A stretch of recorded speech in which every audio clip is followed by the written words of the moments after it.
ಅಜ್ಜ ಅಜ್ಜ ಅಜ್ಜ ಅಜ್ಜ ಅಜ್ಜ, ಇವತ್ತು ಶಾಲೆಯಲ್ಲಿ ಏನಾಯ್ತು ಗೊತ್ತಾ?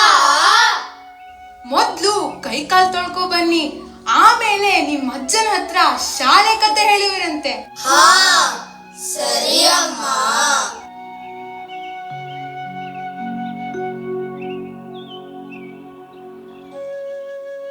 ಅಜ್ಜ ಅಜ್ಜ ಅಜ್ಜ.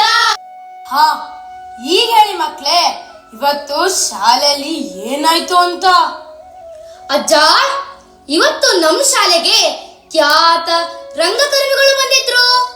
ಸುಮಾರು 1 ಗಂಟೆಯ ಕಾಲ ನಮ್ಮನ್ನೆಲ್ಲ ಉದ್ದೇಶಿಸಿ ಮಾತಾಡಿದ್ರು. 1 ಗಂಟೆ ಕಾಲವೇ? ನೀವೆಲ್ಲ ಅವರ ಮಾತನ್ನು ಕಿವಿಗೊಟ್ಟು ಕೇಳಿದ್ರಾ? ಹೌದಜ್ಜ, ನಾವೆಲ್ಲ ಅವರ ಮಾತನ್ನ ಕಿವಿಗೊಟ್ಟು ಕೇಳಿದ್ವಿ.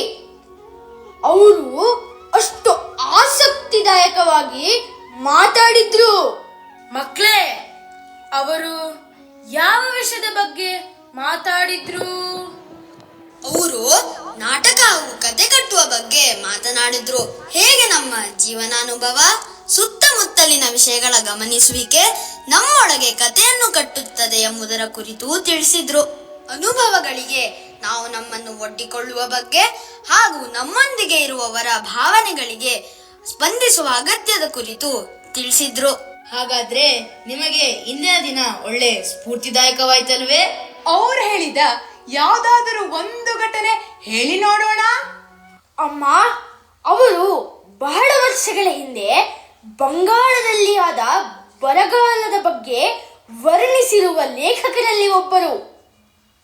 ಅಷ್ಟೇ ಅಲ್ಲ ಅಮ್ಮ, ಒಂದು ಬಡ ಕುಟುಂಬ ರಸ್ತೆಯ ಬದಿಯಲ್ಲಿ ಗಟ್ಟಿಯಾಗಿ ನಗುತ್ತಾ ಕುಳಿತಿದ್ದನ್ನು ನೋಡಿ ಅವರ ಬಳಿ ಕಾರಣ ತಿಳಿದಾಗ ಅವರ ನಗು ಅನ್ನದ ತಿಳಿಯ ನೆನಪಿಸಿಕೊಂಡು ಬಂದದ್ದು ಎಂದು ಗೊತ್ತಾದಾಗ ಅವರ ಮನಕಲಕಿ ನಬನ್ನ ಎಂಬ ನಾಟಕ ಬರೆದ ಬಗ್ಗೆ ತಿಳಿಸಿದರು. ಯಾತಕ್ಕೆ ಮಳೆ ಹೋದವೋ,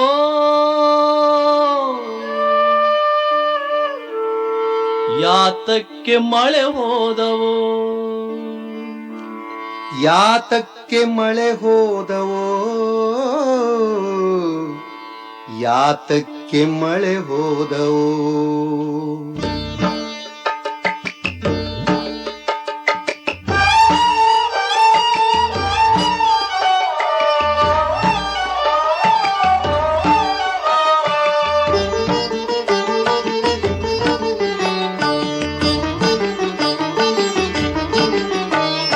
ಯಾತಕ್ಕೆ ಮಳೆ ಹೋದವೋ, ಶಿವ ಶಿವ ಲೋಕ ತಲ್ಲಣಿಸುತ್ತಾವೋ.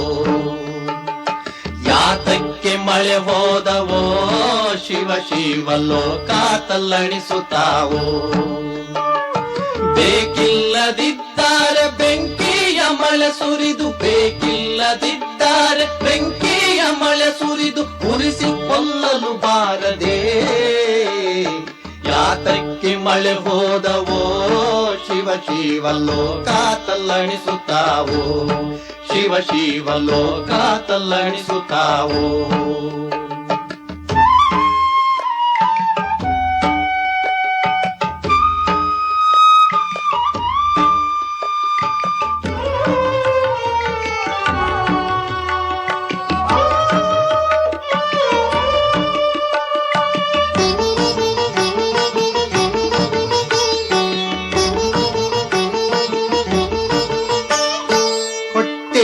ಅನ್ನ ಇಲ್ಲದೆಲೆ ನಡೆದರೆ ಜೋಲಿ ಹೊಡೆಯುತ್ತಲೆ. ಹೊಟ್ಟೆಗೆ ಅನ್ನ ಇಲ್ಲದೆಲೆ ನಡೆದರೆ ಜೋಲಿ ಹೊಡೆಯುತ್ತಲೆ. ಪಟ್ಟದಾನೆಯಂಥ ಸ್ತ್ರೀಯಾರು ಸೊರಗಿ, ಪಟ್ಟದಾನೆಯಂಥ ಸ್ತ್ರೀಯಾರು ಸೊರಗಿ ಸೀರೆ ನಿಲ್ಲೋದಿಲ್ಲ ಸೊಂಟಾದೆಲೆ. ಯಾತಕ್ಕೆ ಮಳೆ ಹೋದವೋ, ಶಿವ ಶಿವ ಲೋಕ ತಲ್ಲಣಿಸುತ್ತಾವೋ, ಶಿವ ಶಿವ ಲೋಕ ತಲ್ಲಣಿಸುತ್ತಾವೋ.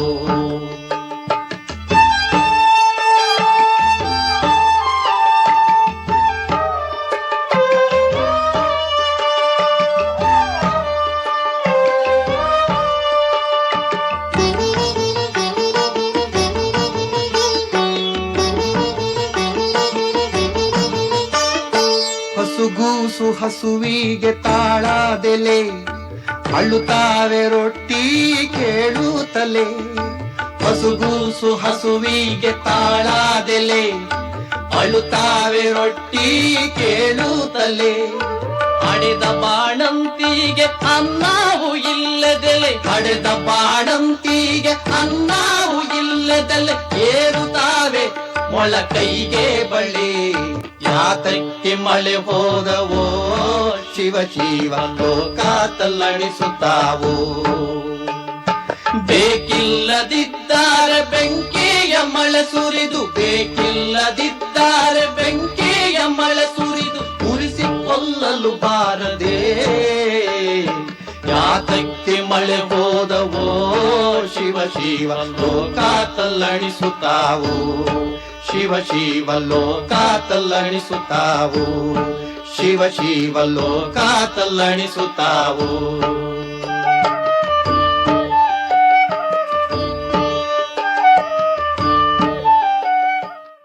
ಕಷ್ಟದಲ್ಲೂ ಹಿಂದಿನ ಒಳ್ಳೆಯ ದಿನಗಳ ನೆನಪು, ಅದರಲ್ಲೂ ಹೊಟ್ಟೆಗೆ ಏನು ಇಲ್ಲದಿದ್ದಾಗಲೂ ಅನ್ನದ ತಿಳಿಯ ನೆನಪು, ಅವರಲ್ಲಿ ಖುಷಿಯನ್ನು ಹುಟ್ಟಿಸಿದ್ದಾದರೂ ಹೇಗೆ ಎಂಬುದರ ಬಗ್ಗೆ ನಮಗೆ ಯೋಚನೆ ಮಾಡುವಂತೆ ಮಾಡಿದರು. ಅಂತಹ ಅನುಭವದ ನೋವಿನಿಂದ ಹುಟ್ಟಿದ ಕಲಾಕೃತಿಯ ಬಗ್ಗೆ ನಮಗೆ ತಿಳಿಸಿದ್ರು. ನಮ್ಮೆಲ್ಲರ ಬದುಕಿನಲ್ಲಿ ನೆನಪುಗಳ ಪಾತ್ರದ ಮಹತ್ವದ ಬಗ್ಗೆ ಅರಿವು ಮೂಡಿಸಿತು. ನಮ್ಮ ಪುರಾಣ ಪುಣ್ಯ ಕಥೆಗಳು, ಜನಪದ ಕಥೆಗಳ ಹುಟ್ಟಿನ ಹಿಂದೆಯೂ ಅಂತಹ ಬಹಳಷ್ಟು ಘಟನೆಗಳಿರಬಹುದೇನೋ ಎಂದೆನಿಸಿತು.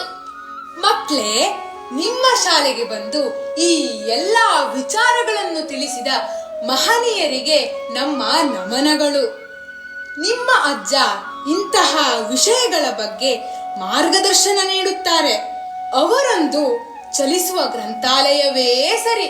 ಅಜ್ಜ, ಹಾಗಾದ್ರೆ ನೀವು ನನಗೆ ಪ್ರತಿದಿನ ನಮ್ಮ ಸಂಸ್ಕೃತಿಯ ಬಗೆಗಿನ ರೋಚಕ ಹಿನ್ನೆಲೆಯನ್ನು ತಿಳಿಸ್ತೀರಾ? ಅಗತ್ಯವಾಗಿಯೂ ಮಗು.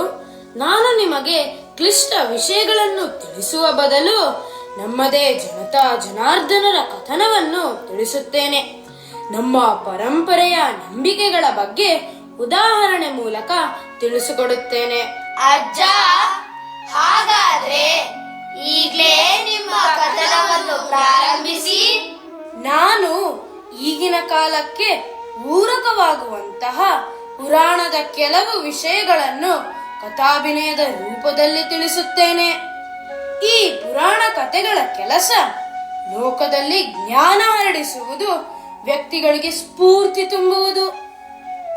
ಅದರಲ್ಲಿ ಚಿತ್ರ ವಿಚಿತ್ರವಾದ ರೋಚಕ ಕಥೆಗಳಿವೆ. ನಮ್ಮ ಆಸಕ್ತಿಯನ್ನು ಕೆರಳಿಸುವ ಮನೋರಂಜಕ ಕಥೆಗಳೂ ಅದು ಹೊಂದಿದೆ. ಮನುಷ್ಯನಿಗೆ ಲೋಕಜ್ಞಾನ ಕಲಿಸುವ ಆಕರವೇ ಈ ಪುರಾಣ ಕಥೆಗಳು ಮಕ್ಕಳೇ. ಅಜ್ಜ, ನೀವು ಏನೇ ಹೇಳಿದ್ರು ಕೇಳಲು ನಾವು ತಯಾರಿದ್ದೇವೆ. ನೀವು ಹೇಳುವುದನ್ನು ಕೇಳಿದರೆ ಇಂದು ಜನರಲ್ ನಾಲೆಡ್ಜ್ ಎಂದು ಕರೆಯಲಾಗುವ ವಿಷಯಗಳನ್ನು ಅಂದು ಪುರಾಣವು ತನ್ನ ಕಥೆಗಳ ಮೂಲಕ ಜನರಿಗೆ ನೀಡಿದೆ ಎಂದೆನಿಸುತ್ತದೆ. ಅಜ್ಜ ಕತೆ ಪ್ರಾರಂಭಿಸಲಿ. ನೀಲಗಗನದೊಳು ಮೇಘಗಳ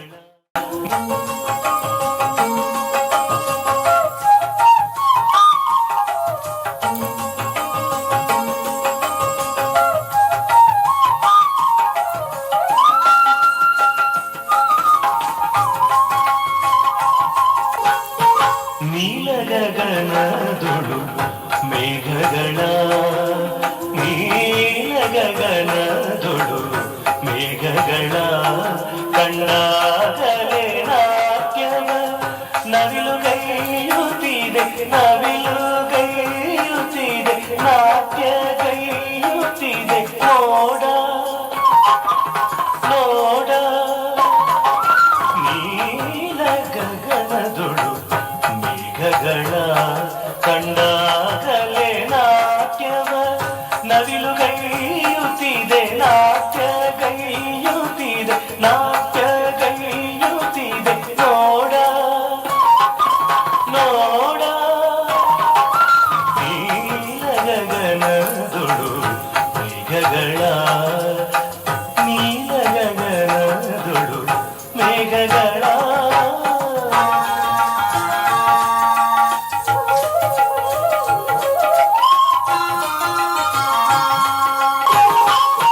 ಚಿಗರಿಯ ಮರಿಗಳು ಚಿಗುರೆಲೆ ಮೇಯುತ್ತ ಚಿಗರೆಯ ಮರಿಗಳು ಚಿಗುರೆಲೆ ಮೇಯುತ್ತ ಚಿಗುರೆಲೆ ಮೇಯುತ್ತ ಜಿಗಿಯುವ ಚಂದವ ಜಿಗಿಯುವ ಚಂದವ ಜಿಗಿಯುವ ಚಂದವ ನೋಡ ನೋಡ ಚಿಗರಿಯ ಮರಿಗಳು ಚಿಗುರೆಲೆ ಮೇಯುತ್ತ ಚಿಗುರೆಲೆ ಮೇಯುತ್ತ ಜಿಗಿಯುವ ಚಂದವ ಜಿಗಿಯುವ ಚಂದವ ಜಿಗಿಯುವ ಚಂದವ ನೋಡ ನೋಡ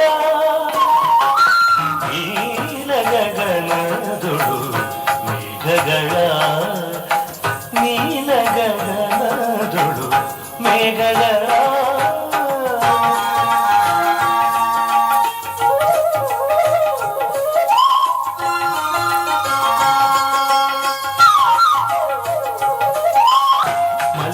ಮಲ್ಲಿಕಾಲತೆಗಳು ಮಾಮರವ ಮೆಲ್ಲನೆ ಅಪ್ಪಿವೆ ಮೆಲ್ಲನೆ ಅಪ್ಪಿವೆ ಮೆಲ್ಲನೆ ಅಪ್ಪಿವೆ ಮೆಲ್ಲನೆ ಅಪ್ಪಿವೆ ನೋಡ ನೋಡ ನೀಲ ಗಗನದೊಳು ಮೇಘಗಳ ನೀಲ ಗಗನದೊಳು ಮೇಘಗಳ ನೀಲ ಗಗನದೊಳು ಮೇಘಗಳ ನೀಲ ಗಗನದೊಳು ನೀಲ ಗಗನದೊಳು ನೀಲ ಗಗನದೊಳು ನೀಲ ಗಗನ ಮೇಘಗಳ ಕಂಡಾಗ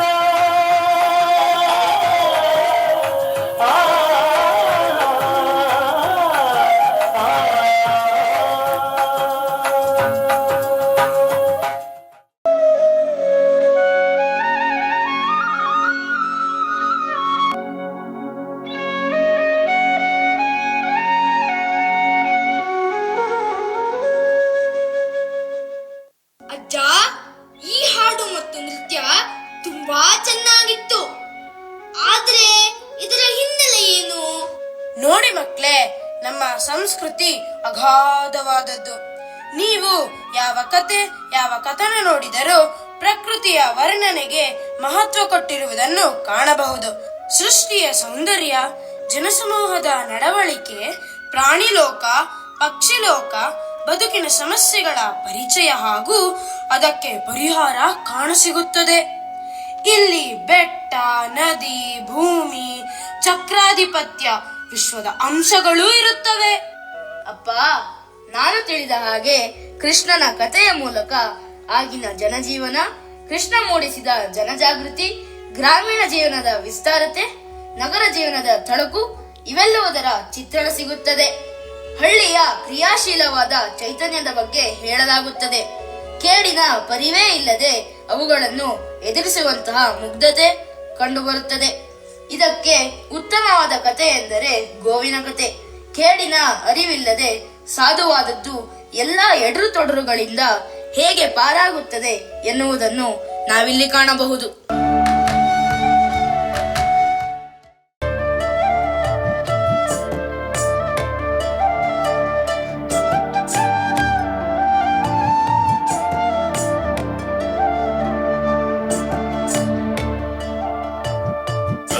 ಮಂಡಲ ಮಧ್ಯದೊಳಗೆ ಬೆರೆಯುತ್ತಿಹ ಕರ್ನಾಟಕ ದೇಶದೊಳಿರುವ ಕಾಳಿಂಗನೆಂಬ ಗೊಲ್ಲನ ಪರಿಯ ನಿಂತು ಬೇವೆನು.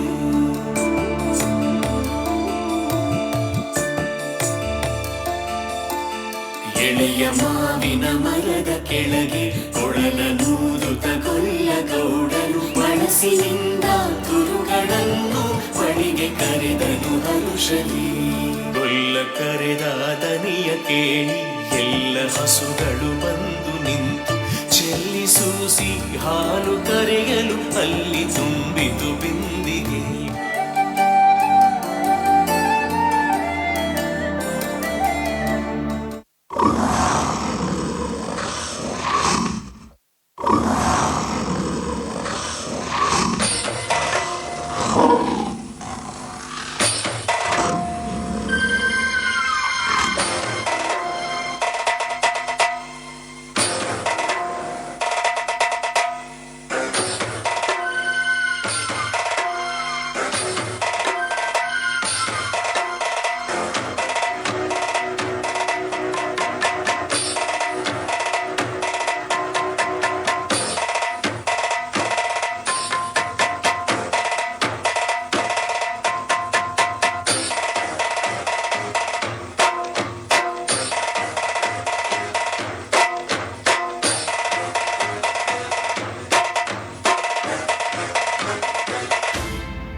ಮಧ್ಯದೊಳಗೆ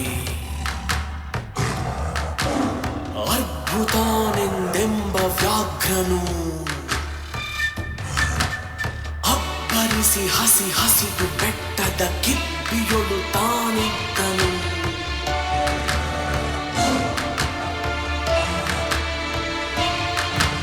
ಸಿಡಿದು ರೋಷದಿ ಮೊರೆಯುತ್ತಾ ಹುಲಿ ಗುಡುಗುಡಿಸಿ ಭೋರಿಡುತ್ತ ಚಂಗನೆ ತುಳುಕಲೆರಗಿದ ರಭಸ ಕಂಜಿ ಚದುರಿ ಹೋದವು ಹಸುಗಳು.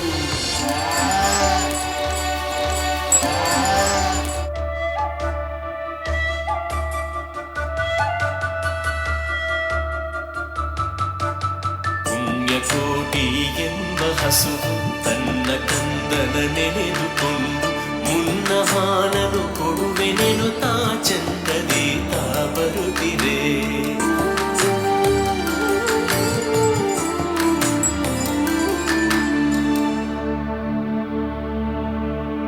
ಹಿಂದೆ ನಗೆ ಆಹಾರ ಸಿಕ್ಕಿತು ಎಂದು ಬೇಗನೆ ದುಷ್ಟ ವ್ಯಾಘ್ರನು ಬಂದು ಬಳಸಿ ಅಡ್ಡಗಟ್ಟಿ ನಿಂದನ ಹುಲಿರಾಯನು.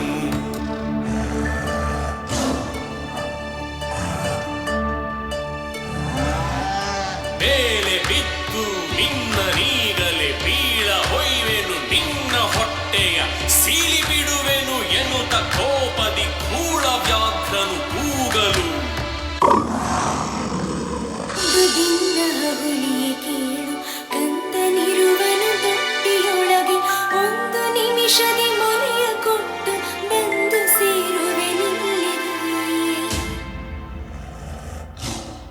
ಹಸಿದ ವೇಳೆಗೆ ಸಿಕ್ಕಿದೊಡವೆಯ ವಶವ ಮಾಡದೆ ಬಿಡಲು ನೀನು ನುಸುಳಿ ಹೋಗುವೆ ಮತ್ತೆ ಬರುವೆಯ ಖುಷಿಯ ನಾಡುವೆ ಎಂದಿತು. ಸತ್ಯವೇ ನಮ್ಮ ತಾಯಿ ತಂದೆ, ಸತ್ಯವೇ ನಮ್ಮ ಬಂಧು ಬಳಗ, ಸತ್ಯವಾಕ್ಯಕ್ಕೆ ತಪ್ಪಿ ನಡೆದರೆ ಮೆಚ್ಚನ ಪರಮಾತ್ಮನು.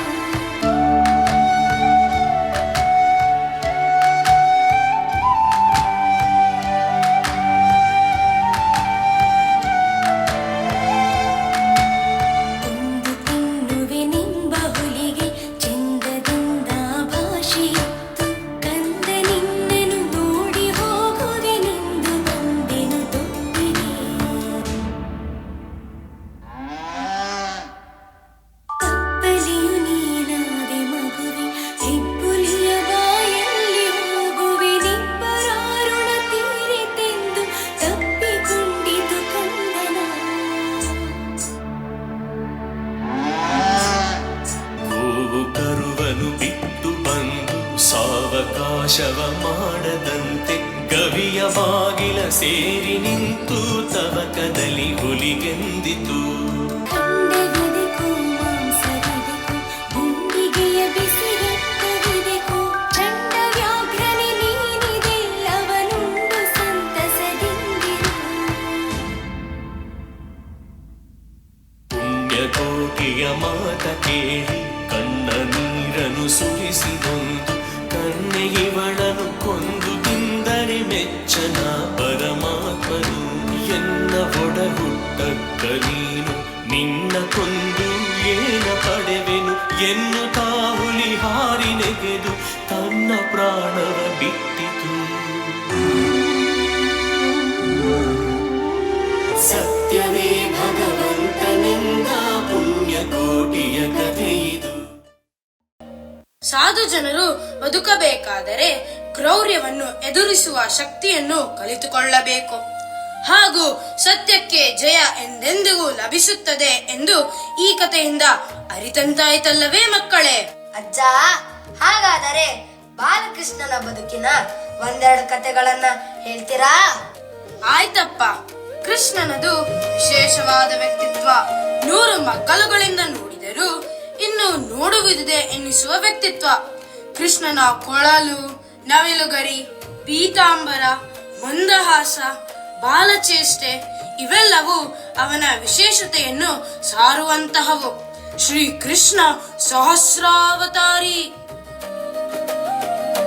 ಕಾವ್ಯಗಳಲ್ಲಿ ವಜ್ರಬಾಲನಾಗಿ ಮೆರೆದಿರುವ ಈತ ಯಕ್ಷಗಾನಗಳಲ್ಲಿ ಶೃಂಗಾರ ನಾಯಕನಾಗಿ ವಿಜೃಂಭಿಸುತ್ತಿದ್ದಾನೆ. ಮುನಿಗಳು ಇವನನ್ನು ಜೀವಸಖ ಎಂದರೆ ದ್ರೌಪದಿಯಂತಹ ಸ್ತ್ರೀಯರೆಲ್ಲ ಈತನನ್ನು ಆತ್ಮೀಯ ಆತ್ಮಸಖ ಎಂದು ತಿಳಿದಿದ್ದರು. ವಾಸ್ತವಕ್ಕೆ ಅಂಟಿಕೊಂಡಿರುವಂತೆ ನಟಿಸಿರುವ ಕೃಷ್ಣ ನಮ್ಮೆಲ್ಲರ ಊಹೆಗೂ ಮೀರಿದಂತೆ ಬೆಳೆದವನು. ಮೊದಲು ಕೃಷ್ಣನ ಬಾಲಲೀಲೆಗಳನ್ನು ನೆನೆಯೋಣ.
ಮಾವ, ನನಗೆ ತಿಳಿದಂತೆ ಶ್ರೀ ಕೃಷ್ಣನಿಗೆ ಮುಖ್ಯವಾದವು ಎಂದರೆ ಅವನು ಬೆಳೆದ ಹಳ್ಳಿ, ಸಾಕುತಾಯಿ ಯಶೋದೆ, ನಂದ ಗೋಪಾಲರು, ದನ ಕರುಗಳು, ಬೃಂದಾವನ, ಯಮುನಾ ತೀರ, ಗೋಮಾತೆಯರು, ಮರಗಳು, ಪ್ರಾಣಿ ಪಕ್ಷಿಗಳು, ವೇಣುವಾದನ ಇವೇ ಅಲ್ಲವೇ?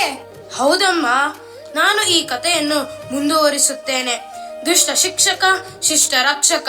ಶ್ರೀಕೃಷ್ಣನು ಅಧರ್ಮ ತಾಂಡವವಾಡಿದಾಗಲೆಲ್ಲ ಧರ್ಮ ರಕ್ಷಣೆಗಾಗಿ ಅನೇಕ ಅವತಾರಗಳನ್ನು ತಾಳಿದ್ದಾನೆ. ಹೌದಾ ಅಜ್ಜ? ಕೃಷ್ಣನಿಗೆ ನಾನಾ ಅವತಾರಗಳು ಇದೆಯಾ? ಯಾವುದು ಅದು ಹೇಳ್ತೀಯಾ? ಹಾನಗೂ ಕೃಷ್ಣನು ದಶಾವತಾರಗಳನ್ನು ತಾಳಿದ್ದಾನೆ. ಅದರಲ್ಲಿ ವಿಶಿಷ್ಟವಾದದ್ದು ವರಾಹಾವತಾರ.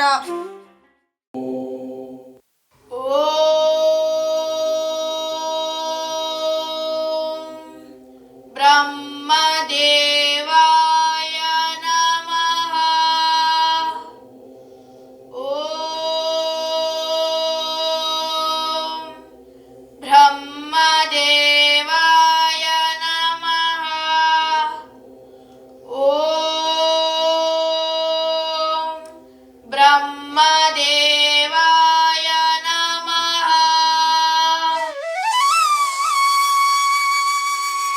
ಹಿರಣ್ಯಾಕ್ಷ, ನಿನ್ನ ಗಾಢ ತಪಸ್ಸು ನನಗೆ ತೃಪ್ತಿ ತಂದಿದೆ. ಹೇಳು, ನನ್ನಿಂದ ಯಾವ ವರವನ್ನು ಬಯಸುತ್ತೀಯ? ಓ ಬ್ರಹ್ಮದೇವ, ನನ್ನನ್ನು ಯಾವ ದೇವರು, ದೈತ್ಯನು, ಗಂಧರ್ವನು, ನಾಗರು ಸಂಹರಿಸಲಾಗದಂತ ನರವನ್ನು ಕೊಡು. ನಾನು ಚಿರಂಜೀವಿಯಾಗಬೇಕು. ನಾನು ಚಿರಂಜೀವಿಯಾಗಬೇಕು. ನಾನು ಚಿರಂಜೀವಿಯಾಗಬೇಕು. ತಥಾಸ್ತು.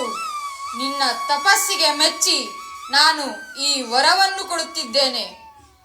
ಆದರೆ ಒಂದು ಮಾತು ನೆನಪಿರಲಿ, ನಿನ್ನ ಅಹಂಕಾರವೇ ನಿನ್ನ ವಿನಾಶಕ್ಕೆ ದಾರಿ ಮಾಡಿಕೊಡುತ್ತದೆ.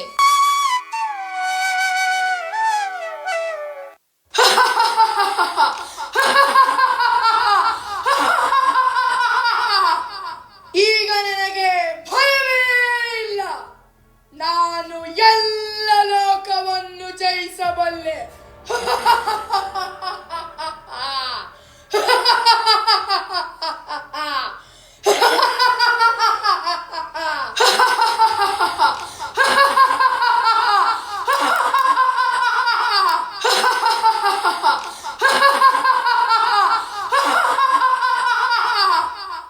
ಅಯ್ಯೋ ಹಿರಣ್ಯಾಕ್ಷ! ಅಯ್ಯೋ ಹಿರಣ್ಯಾಕ್ಷ! ಅಯ್ಯೋ ಹಿರಣ್ಯಾಕ್ಷ! ಅಯ್ಯೋ ಹಿರಣ್ಯಾಕ್ಷ! ನೀನು ನನ್ನನ್ನು ಸಮುದ್ರದಲ್ಲಿ ಯಾಕೆ ಮುಳುಗಿಸುತ್ತಿದ್ದೀಯ? ನಾನು ಸಕಲ ಜೀವರಾಶಿಗಳ ತಾಯಿ. ಸಕಲ ಲೋಕವನ್ನು ನಿರ್ವಹಿಸುವುದು ನನ್ನ ಕರ್ತವ್ಯ.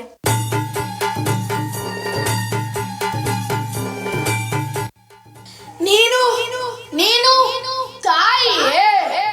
ನಾನು ಅಸುರಾಧಿಪತಿ. ನನ್ನ ಶಕ್ತಿಗೆ ವಿರೋಧವಾಗಿ ಯಾರೂ ನಿಲ್ಲಲಾರರು. ದೇವರಿಗೂ ಮತ್ತು ಮಾನವರಿಗೂ ಆಸರೆಯಾಗಿರುವ ನಿನ್ನನ್ನು ನಾನು ಬಂಧಿಸಿದ್ದೇನೆ. ಈಗ ಜಗತ್ತಿನ ಅಧಿಪತಿ ನಾನೇ. ಈಗ ಜಗತ್ತಿನ ಅಧಿಪತಿ ನಾನೇ. ಜಗತ್ತಿನ ಅಧಿಪತಿ ನಾನೇ. ಅಹಂಕಾರದಿಂದ ಬದುಕುವವರು ಕೊನೆಗೆ ನಾಶವಾಗುತ್ತಾರೆ. ನೋಡುತ್ತಿರೋ, ವಿಷ್ಣು ಯಾವುದಾದರೂ ರೂಪದಲ್ಲಿ ಬಂದು ಧರ್ಮವನ್ನು ರಕ್ಷಿಸಿಯೇ ರಕ್ಷಿಸುತ್ತಾನೆ. ರಕ್ಷಿಸಿಯೇ ರಕ್ಷಿಸುತ್ತಾನೆ. ರಕ್ಷಿಸಿಯೇ ರಕ್ಷಿಸುತ್ತಾನೆ. ನಿನ್ನ ವಿಷ್ಣು ನನ್ನ ಮುಂದೆ ಬಲಹೀನ.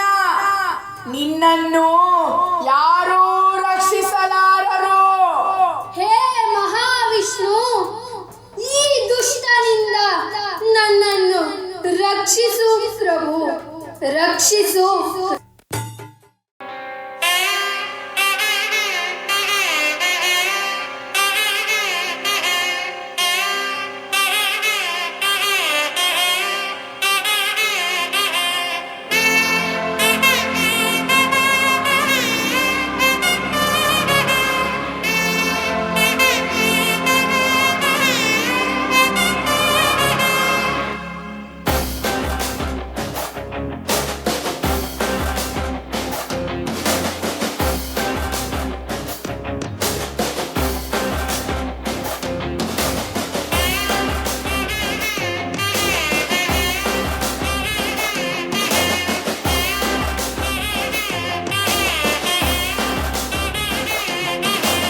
देववरीतं वराहरूपं देववरीतं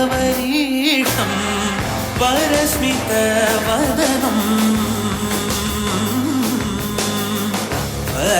वज्रदन्तधर रक्षाकवचम्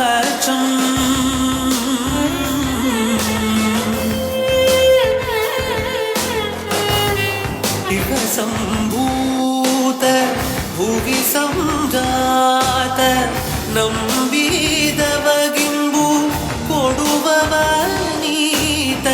ಸಾವಿರ ದೈವದ ಮನ ಸಂಪ್ರೀತ ಬೇಡುತ್ತನೆಂದೆವು ಆರಾಧಿಸುತ್ತ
ಶಿವನೇ ಭಕ್ತಿದಾರಿಯು ಗೊತ್ತಿಲ್ಲ ಶಿವನೇ ಭಕ್ತಿದಾರಿಯು ಗೊತ್ತಿರುವುದೊಂದೇ ದೈವವಾರಿಯು ಗೊತ್ತಿರುವುದೊಂದೇ ದೈವವಾರಿಯು ಉಳ್ಳಾಯ ನಿನ್ನ ನಿಲದೊಳಗೆ ಇದಡೊಂದಮಾಯ ಸನ್ನಿಧಿಗೆ ಶಿವನೇ ಭಕ್ತಿದಾರಿಯು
ಅಬ್ಬಾ, ಎಂತಹ ಅದ್ಭುತ ಕಥೆ ಇದು!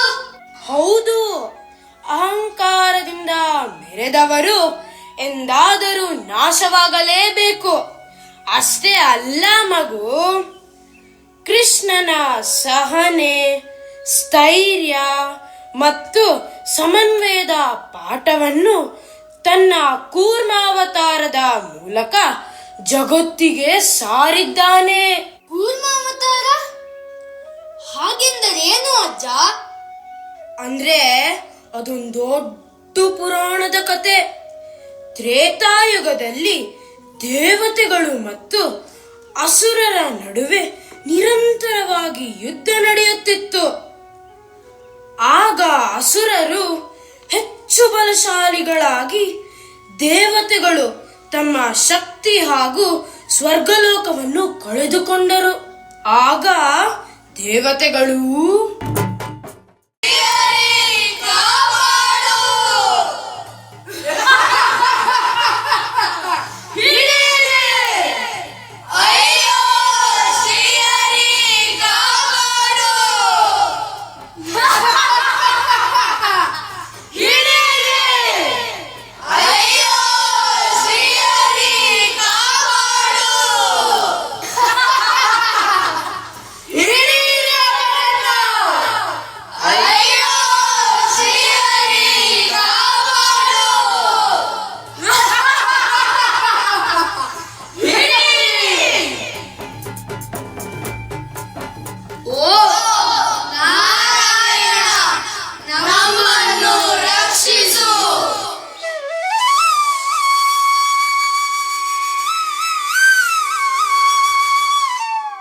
ಭಯಪಡಬೇಡಿ ದೇವತೆಗಳೇ, ನಾನು ನಿಮ್ಮ ರಕ್ಷಣೆಗೆ ಬಂದಿದ್ದೇನೆ.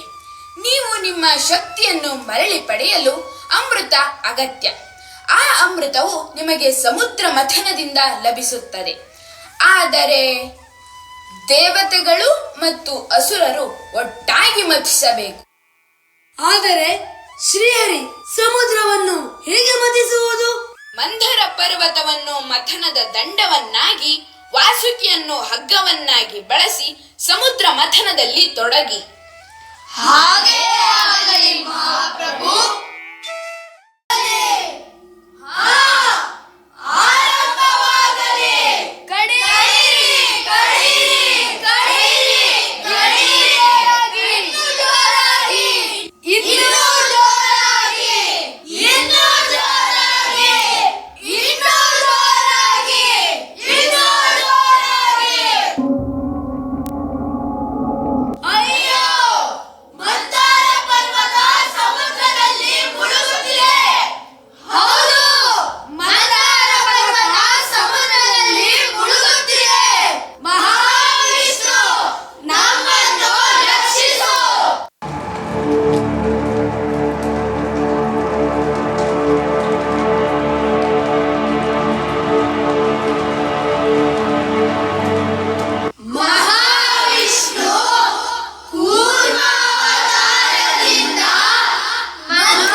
विश्वाधारं गगनसदृशं मेघवर्णं शुभाङ्गं लक्ष्मीकान्तं कमलनयनं योगिभिर्ध्यानगम्यं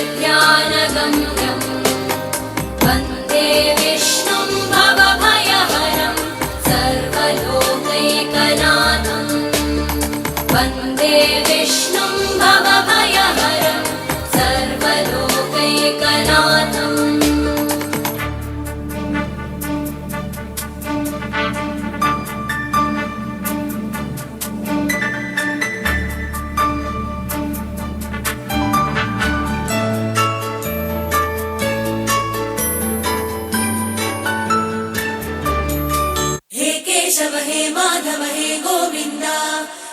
रक्ष पाहि पाहि परमानन्द रक्ष रक्ष पाहि पाहि परमानन्द हे केशव हे माधव हे गोविन्द रक्ष रक्ष पाहि पाहि परमानन्द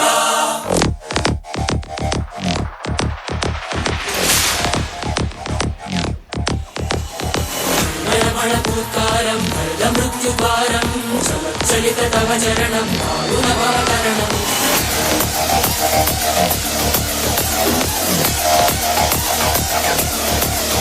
संकल्पबद्धमे हृदयं लेदु मरणभयं लेदु मरणभयं लेदु मरणभयं वाञ्छितमे लोकहितं इति सुमृतव्रतं इति सुमृतव्रतं इति सुमृतव्रतं वाञ्छितमे लोकहितं इति सुमृतव्रतं इति सुमृतव्रतं इति सुमृतव्रतं हे केशव हे माधव हे गोविन्द रक्ष रक्ष पाहि पाहि परमानन्द हे केशव हे माधव हे गोविन्द रक्ष रक्ष पाहि पाहि परमानन्द हे केशव हे माधव हे गोविन्द रक्ष रक्ष पाहि पाहि परमानन्द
रक्ष रक्ष पाहि पाहि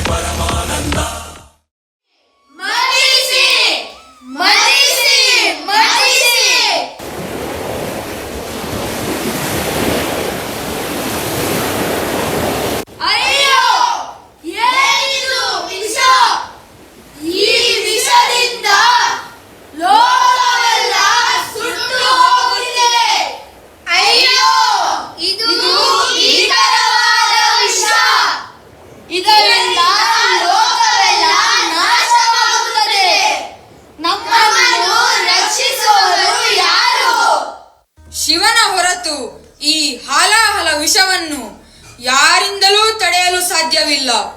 ನಾವು ಶಿವನನ್ನು ಪ್ರಾರ್ಥಿಸೋಣ.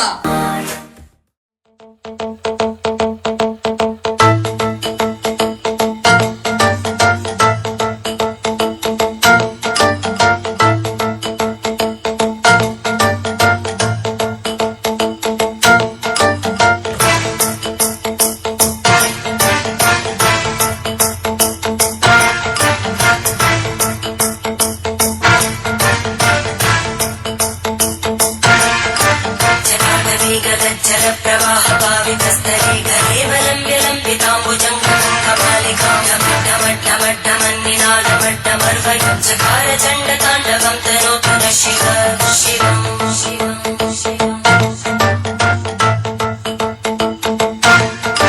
जटाकटाः सम्भ्रमभ्रमन्निलोलवीचि वल्लरी विराजमानमोदज्वलल्ललाटकट्टपावके किशोरचन्द्रशेखरे रति प्रदक्षिणं मम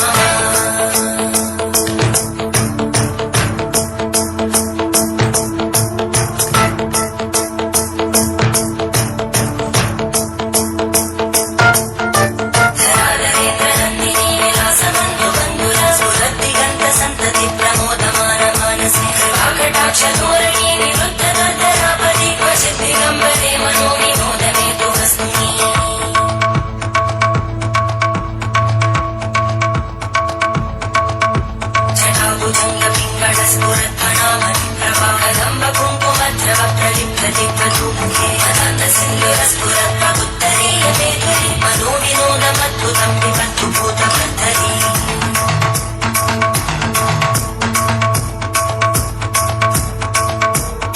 ಓಂ ನಮಃ ಶಿವಾಯ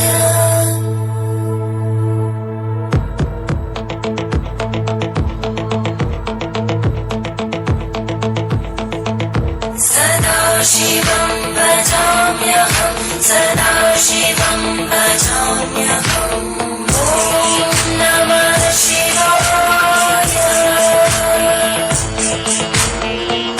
फुल्ल नील पंकज प्रपंच कालिम प्रभावलंबि कंठ कंदली रुचि प्रबद्ध कंधरं स्मरच्छिदं पुरच्छिदं भवच्छिदं मखच्छिदं गजच्छिदान्धकच्छिदं तमन्तकच्छिदं भजे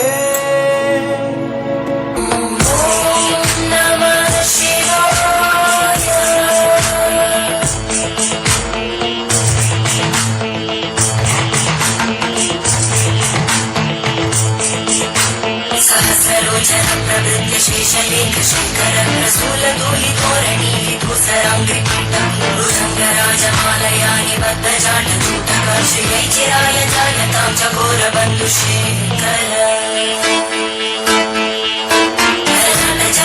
ज्वलन्तरञ्जय स्फुलिङ्गभाविगीतपञ्चसायकं नवद्दिलिम्बनायकं सुधामयूखलेखया विराजमानुशेखरं महाकपालि सम्पदे शिरोजटालस्मुता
ಲೋಕವನ್ನು ರಕ್ಷಿಸುತ್ತೇನೆ.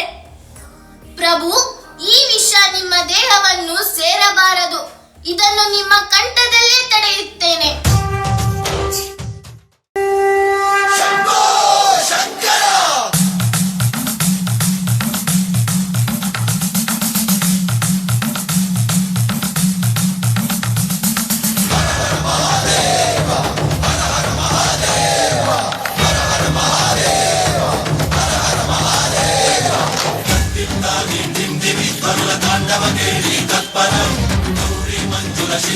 ಚತುರಲಾಸ್ಯ ವಿನೋದವ ಶಂಕರ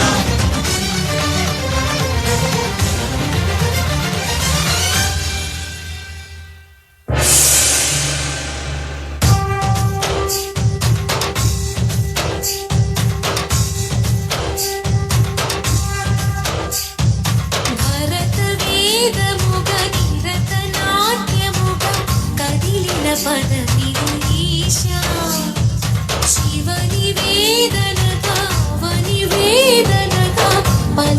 పదము పరేశ నీలకంఠరా చాలి పొందరా కరుణతో నను గనరా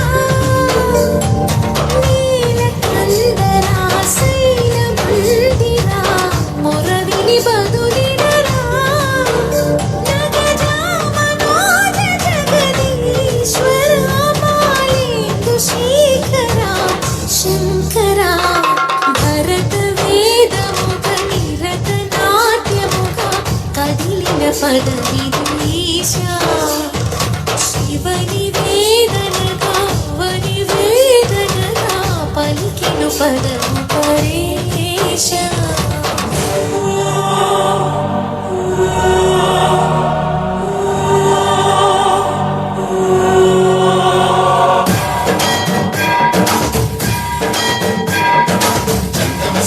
గంగాంచిత శిరభృత మండిత కర పురహర కందశి మందిర భవన శంకర స్వరహర దక్షాధ్వరహర కాల విలోచన పాలిత జనగణ కాల కాల విశ్వేశ్వర ఆశుతోష అగనాశ శాసన జయ గిరీశ బృహదీశ్వర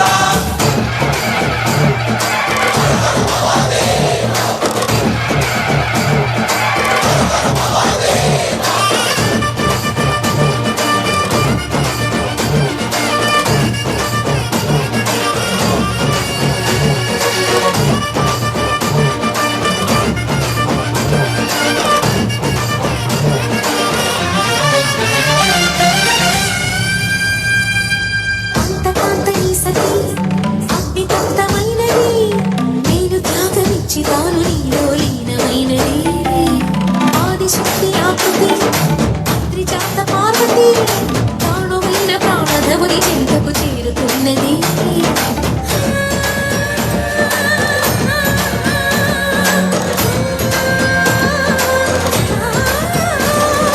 భూమి భూమికి తరలించేలా ధరణి దివిని తలపించేలా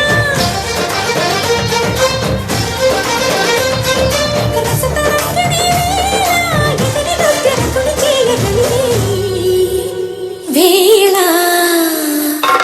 భరత వేదముగ నిరత నాట్యముగ కదిలిన పదవిదేశ శివని వేదనగా వని వేదనగా పలికిను పదము పరేశ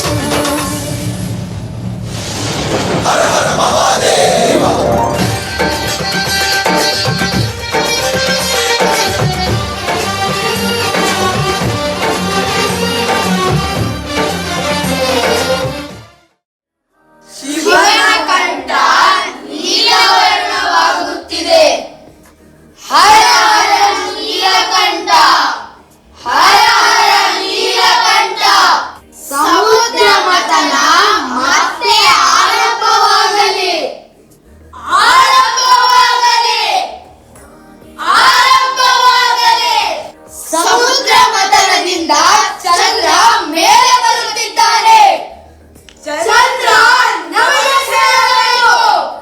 ಚಂದ್ರ ಶಿವನ ಜಟೆಯನ್ನು ಅಲಂಕರಿಸಲಿ ಸಮುದ್ರ ಮಥನ ಮತ್ತೆ ಆರಂಭವಾಗಲಿ ಆರಂಭವಾಗಲಿ ಆರಂಭವಾಗಲಿ ಸಮುದ್ರ ಮಥನದಿಂದ ಪಾರಿಜಾತ ವೃಕ್ಷ ಬರುತ್ತಿದೆ ಇದು ನಮಗೆ ಸೇರಬೇಕು ಪಾರಿಜಾತ ವೃಕ್ಷ ದೇವತೆಗಳಿಗೆ ಮತಿಸಿ ಮತಿಸಿ ಅಗೋ ಕಾಮಧೇನು ಇದು ನಮಗೆ ಸೇರಬೇಕು ಕಾಮಧೇನು ಋಷಿಗಳಿಗೆ ಮತಿಸಿ ಮತಿಸಿ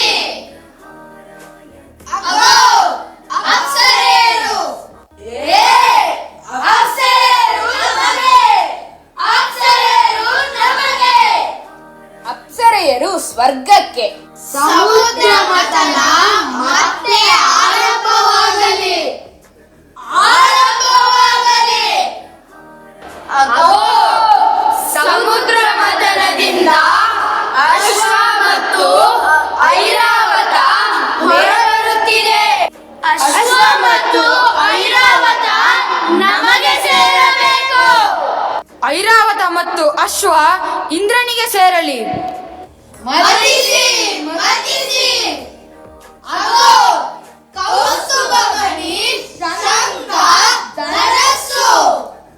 ಓ ಲಕ್ಷ್ಮೀ ದೇವಿ, ಇದು ವಿಷ್ಣುವಿಗೆ ಸೇರಬೇಕು. ಮತಿಸಿ ಮತಿಸಿ ಅದೋ ಅಮೃತ ಕಳಶ.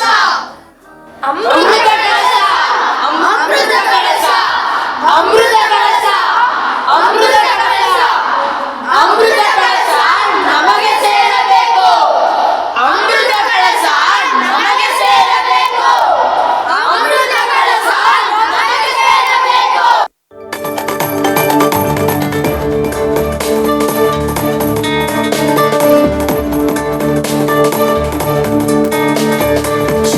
शुक्लाम्बरधरं विष्णुं शशिवर्णं चतुर्भुजं प्रसन्नवदनं ध्यायेत् सर्वविघ्नोपशान्तये.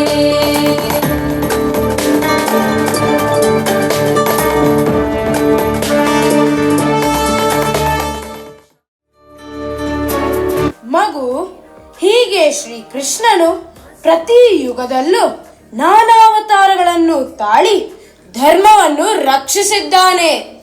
ಅಬ್ಬಾ, ಎಷ್ಟು ಅದ್ಭುತ ಕೃಷ್ಣನ ಲೀಲೆಗಳು. ಹೌದು ಮಕ್ಕಳೇ, ಗ್ರಾಮೀಣ ಸಂಸ್ಕೃತಿಯ ಮೂಲ ಬೇರುಗಳನ್ನು ಹುಡುಕ ಬಯಸುವವರಿಗೆ ಗೋಕುಲ, ಬೃಂದಾವನ ಜೀವನ ಅಗತ್ಯದ ಮಾಹಿತಿಗಳನ್ನು ಒದಗಿಸುತ್ತದೆ. ಪ್ರಕೃತಿ ಪ್ರಿಯರಿಗೆ ಅದೊಂದು ಹೃದಯಕ್ಕೆ ಹತ್ತಿರವಾದ ಗಣಿ. ನಮ್ಮ ಮಣ್ಣಿನ ವಾಸನೆಯನ್ನು ಸವಿಯಲು ಶ್ರೀಕೃಷ್ಣನ ಗೋಕುಲದ ದಿನಗಳೇ ಸೂಕ್ತವಲ್ಲವೇ? ಅವರ ನಂಬಿಕೆಗಳು, ಜೀವನ ಶೈಲಿ ಹಾಗೂ ಆಲೋಚನೆ ಸರಣಿ ನಮಗೆ ಎಷ್ಟು ಸುಲಭವಾಗಿ ನಾಟುತ್ತದೆ ಅಲ್ಲವೇ ಅಜ್ಜ? ನೋಡಿ ಮಕ್ಕಳೇ, ದಾಸ ಸಾಹಿತ್ಯ, ಜನಪದ ಕಲೆಗಳು ನಾವಿರುವ ಮಣ್ಣಿನ ಗುಣವನ್ನು, ಜನರ ಜೀವನವನ್ನು ನೇರವಾಗಿ ತಿಳಿಸಲು, ಎಲ್ಲವನ್ನು ಅರ್ಥ ಮಾಡಿಕೊಳ್ಳಲು ಸಹಾಯಕವಾಗಿ ನಿಲ್ತವೆ. ಇಲ್ಲಿ ಬುದ್ಧಿಯ ಮೇಲಾಟಕ್ಕಿಂತ ಹೃದಯ ಅರ್ಥವಂತಿಕೆ ಕಾಣುತ್ತದೆ. ಇದು ಬೌದ್ಧಿಕ ಭಾವಕ್ಕಿಂತ ಹಾರ್ದಿಕ ವಿವೇಚನೆ ಮುಖ್ಯ ಎಂದು ತಿಳಿಸುತ್ತದೆ. ಈ ರೀತಿಯ ಕಥೆಗಳು ನಮ್ಮೊಡನೆ ಬೆರೆತು ಹೋಗುತ್ತದೆ. ಈ ದೇಸಿ ಮಾರ್ಗ ಬರವಣಿಗೆ ನಮ್ಮೆಲ್ಲರ ಹೃದಯವನ್ನು ಮುಟ್ಟಿ ನಮ್ಮೊಳಗೊಂದಾಗುತ್ತಿವೆ ಎಂಬುದರಲ್ಲಿ ಸಂಶಯವಿಲ್ಲ. ನಿಜ ಮಕ್ಕಳೇ, ಇಂದಿಗೆ ಇಷ್ಟು ತಿಳಿದುಕೊಂಡಿದ್ದು ಸಾಕು. ನಿಮ್ಮಂತಹ ಮುಂದಿನ ಪೀಳಿಗೆಯವರು ನಮ್ಮ ಸಂಸ್ಕೃತಿಯ ಮೂಲವನ್ನು, ನಿಜ ಸ್ವರೂಪವನ್ನು ತಿಳಿದುಕೊಳ್ಳಲು ಮುಂದೆ ಬರಲಿ ಎಂದು ನಾನು ಆಶಿಸುತ್ತೇನೆ. जगज्जालपालं गजत्कण्ठमालं शरच्चन्द्रबालं महादैत्यकालं नभो नीलकायं दुरावारमायं सुपद्मासहायं भजे